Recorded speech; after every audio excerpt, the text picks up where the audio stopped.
Now we are going to discuss about the gastrointestinal tract motility. So most of the mammalian gastrointestinal tract has the same anatomical structure along its entire length.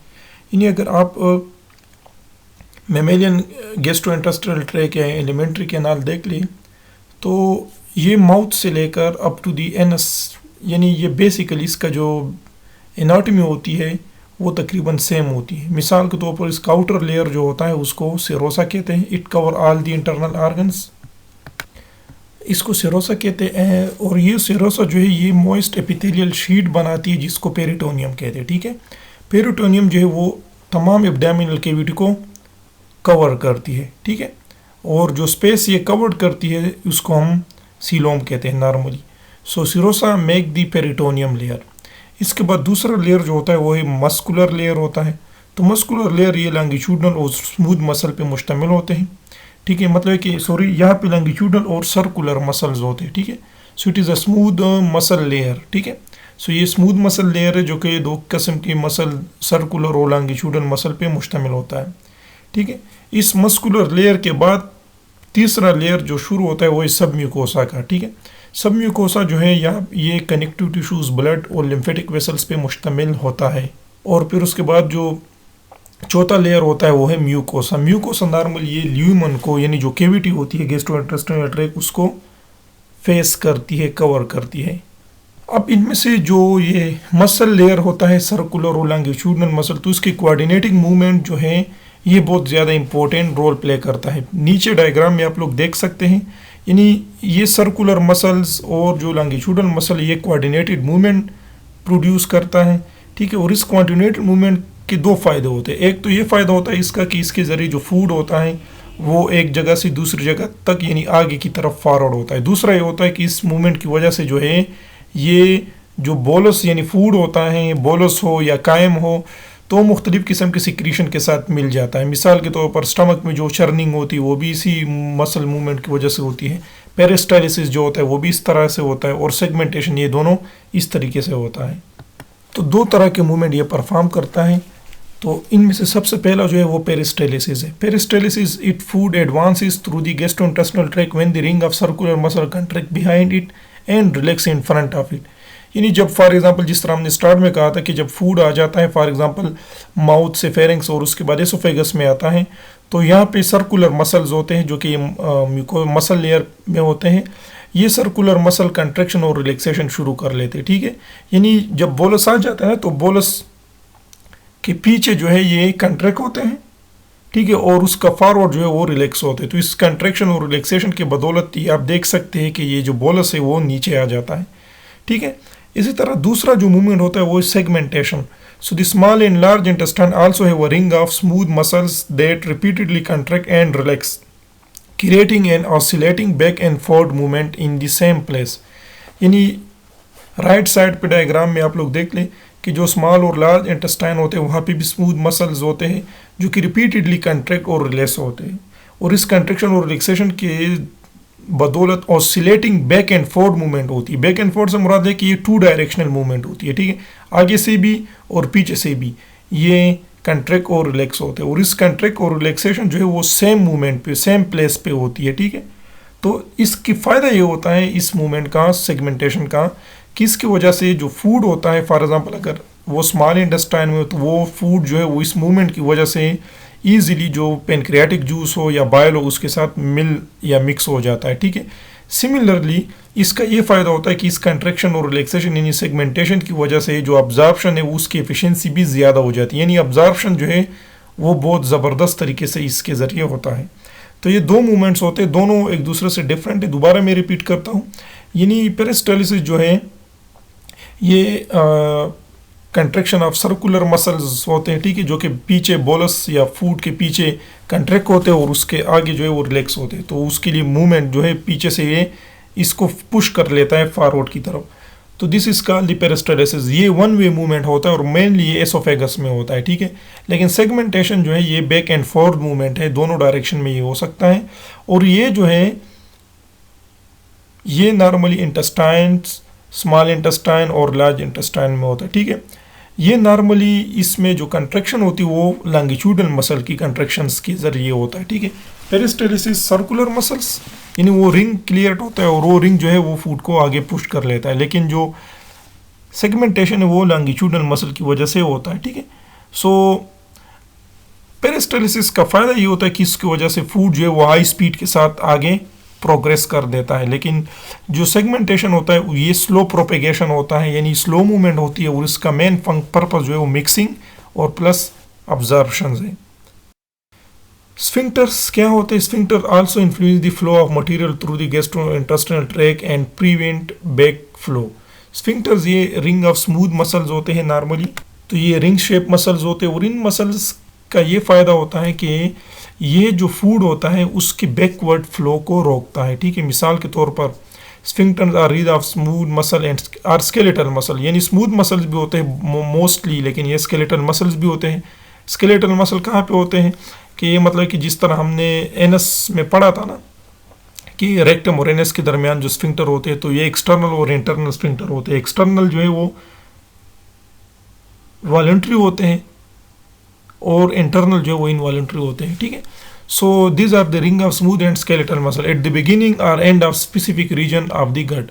ये gut की specific reason के start में या उसके and में पे मौजूद होते हैं। For example the cardiac sphincter is between the oesophagus and stomach. Cardiac sphincter जो है ये एसोफेगस और स्टमक के दरमियान में मौजूद होता है, मतलब है कि ये एसोफेगस को स्टमक के साथ कनेक्ट रखता है, ठीक है। And the pyloric sphincter is between the stomach and small intestine, और पाइलोरिक स्फिंक्टर जो है वो स्मॉल और इंटेस्टाइन और स्टमक के दरमियान होता है, ठीक है। अब इन दोनों की इम्पोर्टेंस हमने ऑलरेडी डिस्कस की है कि ये जो है ये स्टमक में जो फूड होता है उसको दोबारा एसोफेगस में आने से रोकता है। इसी तरह जो पाइलोरिक स्फिंक्टर होता है वो इंटेस्टाइन से फूड को दोबारा स्टमक में आने से रोकता है। Control of gastrointestinal activity is based on the volume and composition of food in the lumen of the gut, यानी जो गैस्ट्रोइंटेस्टाइनल एक्टिविटी होती है, ठीक है, मिसाल के तौर पर चाहे उसमें मूवमेंट हो या जो एक्टिविटी होती है, ये डिपेंड करता है वॉल्यूम और कंजम्पशन ऑफ फूड। मतलब है कि ल्यूमन में जब फूड की वॉल्यूम ज़्यादा हो या कम हो तो उसकी वजह से ये एक्टिविटी इफेक्ट होती है, या फूड की कंपोजिशन पे भी ये डिपेंड करता है। किस तरह डिपेंड करता है? For example stretching the stomach, stomach जब स्ट्रेच होता है, जब फूड स्टमक में आ जाता है, ठीक है, सो एज अ रिजल्ट इसकी वजह से कोलोन की एक्टिविटी इंक्रीज हो जाती है, ठीक है, और इस एक्टिविटी की वजह से जो है वो फीसिस यानी बाहर एक्सपेल कर जाते हैं। तो ये असल में मैकेनिकल रिसेप्टर्स होते हैं, वो स्टिमुलेट होते हैं। इसी तरह अगर हम दूसरी मिसाल लें, सो जब डाइजेशन ऑफ कार्बोहाइड्रेट्स, प्रोटीन्स और लिपिड्स हो जाती है तो वो गट वाल में बहुत सारे केमिकल रिसेप्टर्स होते हैं, उसको स्टिमुलेट करते हैं, ठीक है। ये रिसेप्टर जब स्टिमुलेट हो जाते हैं तो ये केमिकल रिसेप्टर जो है ये नर्व प्लेक्सेस के ज़रिए तमाम जो गट वाल है, ठीक है, गट वाल में फैल जाते हैं, ठीक है। नर्व प्लेक्सेस क्या होता है? बहुत सारे न्यूरॉन्स होते हैं, या उसके जो न्यूरॉन के जो एक्सॉन्स होते हैं उसके कलेक्शन को हम प्लेक्सस कहते हैं, ठीक है, outside the central nervous system. तो बहुत सारे केमिकल रिसेप्टर स्टिमुलेट हो जाते हैं जब डाइजेशन हो जाती है इन प्रोटीन्स, लिपिड्स और कार्बोहाइड्रेट्स की। तो ये जो है ये केमिकल सिग्नल्स, ठीक है, ये केमिकल स्टिमुलाई या मैकेनिकल स्टिमुलाई जो है ये इस सिग्नल्स को नर्व प्लेक्सस के ज़रिए गट वाल में फैला देते हैं, ठीक है, और इसके ज़रिए फिर जो है मसल कंट्रैक्शन शुरू हो जाती है। मिसाल के तौर पर जो पेरिस्टालिसिस का अमल है या सेगमेंटेशन का अमल है वो शुरू हो जाता है, और उसके साथ साथ इसकी वजह से सिक्रीशन भी स्टिमुलेट होती है बहुत सारे सब्सटेंसेस की, ठीक है, फॉर एग्जांपल म्यूकस और एंजाइम्स, ठीक है, जो कि ये गट की ल्यूमन में आ जाते हैं। तो इसकी वजह से इसका ये फ़ायदा होता है ना कि इसके ज़रिए फिर मतलब कि लुब्रिकेशन वगैरह होती है, जो फीसेस होते हैं या स्टूल होता है उसकी वजह से गट के वॉल को नुकसान नहीं पहुंचता, ठीक है। तो इसको हम फिर क्या कहते हैं? इसको हम कहते हैं the digestive tract has an intrinsic its own independent nervous system, ठीक है। यानी इसका क्या मुराद है? Neuronal messages can travel from one region of the digestive tract to the another without being processed by the central nervous system. मतलब ये कि ये प्रोसेस जिस तरह हमने डिस्कस किया ना कि ये रिसेप्टर जो स्टिमुलेट होते हैं, तो ये होना तो ये चाहिए ना कि ये रिसेप्टर नॉर्मली जो है वो मोटर न्यूरॉन को मैसेज दे देते हैं जो कि ब्रेन को मैसेज पहुंचा देता है, और ब्रेन फिर जो है वो मोटर न्यूरॉन के ज़रिए मतलब ये कि दोबारा इफेक्टर को स्टिमुलेट करवाता है। लेकिन यहाँ पे क्या होता है, यहाँ पे सिचुएशन मुख्तलिफ होती है। यहाँ पे जब केमिकल रिसेप्टर स्टिमुलेट होते हैं तो वो बजाय कि ब्रेन को वो न्यूरॉन प्लेक्सस को मैसेज भेज देते हैं, ये न्यूरॉन प्लेक्सस के ज़रिए जो गट वाले उसमें मैसेज को स्प्रेड आउट करवा देते हैं। ठीक है, तो इन मीन्स कि इसमें सेंट्रल नर्वस सिस्टम इन्वॉल्व नहीं होता, उसको बाईपास करके ये गट वाल के अंदर जितने भी न्यूरॉन है उसको स्टिमुलेट करवा देता है। तो ये लोकल मैकेनिज्म भी होता है ताकि एफिशिएंसी ज़्यादा हो, लेकिन इसका ये हरगिज़ मतलब यही नहीं है कि हमारा गट जो है वो ब्रेन के साथ कनेक्टेड नहीं होता। बहुत सारे जो मतलब है कि लॉन्ग जो न्यूरॉन प्लेक्सेस होते हैं या न्यूरॉन जो होते हैं वो सेंट्रल नर्वस सिस्टम्स को गट के बहुत सारे मैकेनिकल और केमिकल रिसेप्टर से कनेक्ट रखता है। ठीक है, तो सेंट्रल नर्वस सिस्टम भी उसको कंट्रोल करता है और उसके साथ साथ उसमें ये लोकल सिस्टम भी होता है, और इसी वजह से गट को जो है वो सेकेंड ब्रेन भी कहा जाता है। ठीक है, इसके बेस पे तो ये जो है ये इंट्रिंसिक सिस्टम, ये चीज़ आप लोगों ने याद रखनी है कि गट में एक इंट्रिंसिक सिस्टम है जो कि बहुत सारे सिग्नल्स को यानी रिसेप्टर्स के मैसेजेस को विदाउट इन्वॉल्विंग ब्रेन तमाम गट में यानी गट के खास रीजन में फैला देते हैं। ठीक है, so these are the intrinsic mechanism. So gut have both intrinsic as well as extrinsic, means के ये गट जो है वो सेंट्रल नर्वस सिस्टम के साथ भी कनेक्टेड होता है। तो ये तो हमने डिस्कस किया इसका नर्वस रेगुलेशन। अभी हम डिस्कस करेंगे इसका एंडोक्राइन रेगुलेशन। तो बहुत सारे हार्मोन्स है जो कि डाइजेशन की रेगुलेशन में मदद देते हैं। ठीक है, so digestive process is coordinated by the family of hormones produced by the body most diffuse endocrine system. Diffuse endocrine system से मुराद है कि इसके लिए कोई खास डिस्क्रीट एंडोक्राइन ग्लैंड्स नहीं होते। ठीक है, तो इसकी जो ओरिजिन है वो डिफ्यूज होती है। डिफ्यूज मुराद है कि गैस्ट्रोइंटेस्टाइनल ट्रैक्ट है, अगर इंटेस्टाइन हो वगैरह तो उसके जो वाल्स है उससे ये सिक्रीट होते हैं। ठीक है, सो इसके बारे में अभी भी जो है वो नॉर्मली इस पे रिसर्च हो रहा है। ठीक है, बहरहाल अभी हम इसकी फंक्शन को डिस्कस करेंगे। तो सबसे पहला जो हार्मोन है वो है गेस्ट्रीन। ठीक है, गेस्ट्रीन जो है ये स्मॉल पॉलीपेप्टाइड हार्मोन है। ठीक है, जो कि pyloric portion of the stomach है वहाँ के एंडोक्राइन सेल से ये सिक्रीट होता है। So it is a small polypeptide hormone produce by the endocrine cell in the pyloric portion of the stomach. अब ये स्टिमुलेट कब होता है? सबसे पहले when protein food enter the stomach, जब स्टमक में प्रोटीन फूड आ जाता है। ठीक है, बोलस की शक्ल में। Its main action are to stimulate hydrochloric acid secretion from the parietal cell and to increase gastric motility. So gastrin is an unusual hormone because it exerts its action on the same organ from which it is secreted.